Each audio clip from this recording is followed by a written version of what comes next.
So we got all the bolts out of the pan except for the last one.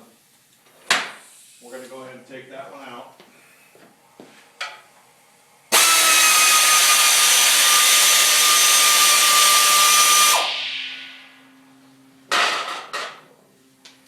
Now you'll notice that very often on the motor that you're taking apart, that the oil pan, even if you get all the bolts out of it, doesn't really come off the motor. You need to try and keep from taking a screwdriver and prying that thing off if you can, because we really don't want to bend the flanges of this pan. I like to just take a soft hammer, a rubber hammer, and just kind of start loosening that pan up. Some of them can be quite stubborn. So, but I don't know if you heard that, but I just popped the pan free. See, it's coming off of there now. So we just got to work it off of there. Boy, this thing stinks. One thing that's notable about this motor is it sat for about 4 years, and I can really smell bad gas on this thing. I can tell that the gas has gone bad on this motor. And so we're going to just pry that pan off there the best we can. And it can be stubborn. A lot of times you never know what you're going to find when you take one of these off. You can find all kinds of crap inside here, especially as long as this thing's been sitting. And so, now, I made the classic mistake here, and that is there's still a bolt on the other side of this thing. I missed one. So we're going to take that other bolt out. It really helps if you get all the bolts out of it. Come off way easier that way.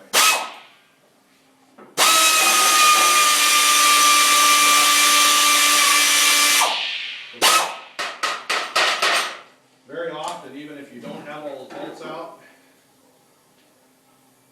the pan will still stick. So we got our oil pan here. If you look in here, yeah, we've got, doesn't look too bad, but we do have some sludge down in here that we're going to have to deal with. But that's not that uncommon. What you want to look for in the bottom of these oil pans is you want to look for any signs of metal shavings, bearing shavings, things of that nature. Once we get to that point, then we can start taking a look at our lower end of this thing. You can chip this thing up and see what we got going here. I've got a little bit of coolant dripping out of here, but I'm not so much worried about coolant dripping onto the floor, especially since I know there's not a whole lot in here. So we're just going to let that go ahead. We'll get that mopped up and cleaned up. I'm more concerned about oil. Oil becomes a real problem on the shop floor.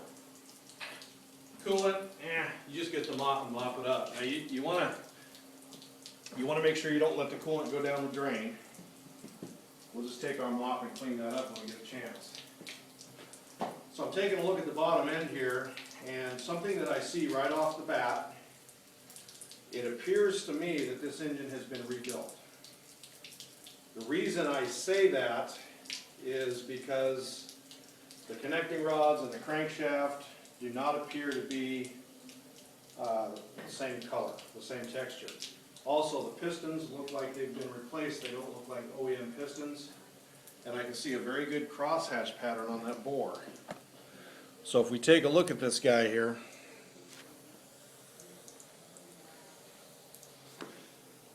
you see the discoloration or the different color that the connecting rods are? That is a big indicator that these rods have been out of this motor. If you look right down here, I can see the crosshatch in that bore.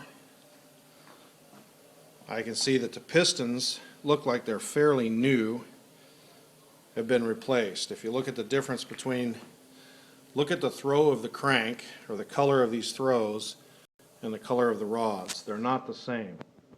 Normally they would be the same shade of black or gray or whatever you want to call it. The rods appear to have been shot blasted or cleaned at some point. And of course, we can see a lot of cross-hatching on that bore. That tells me, that's an indication that the engine has been rebuilt before, but not necessarily a guarantee. One of the things that is also notable is I have a lot of varnish in here. This here is varnish that's built up. Lots of varnish.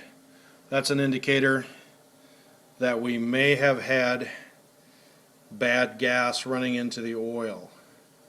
So, and this thing definitely smells like bad gas.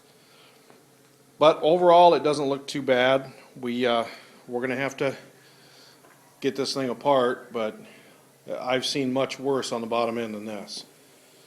So that's our second segment, removing the pan on our 289, and next time we'll flip it back over and start taking these accessories off. I'm actually probably going to take the accessories off, and then we'll go ahead and get it down to the long block, and we'll do a segment on taking the intake and the heads and so forth off the engine. But overall, not bad.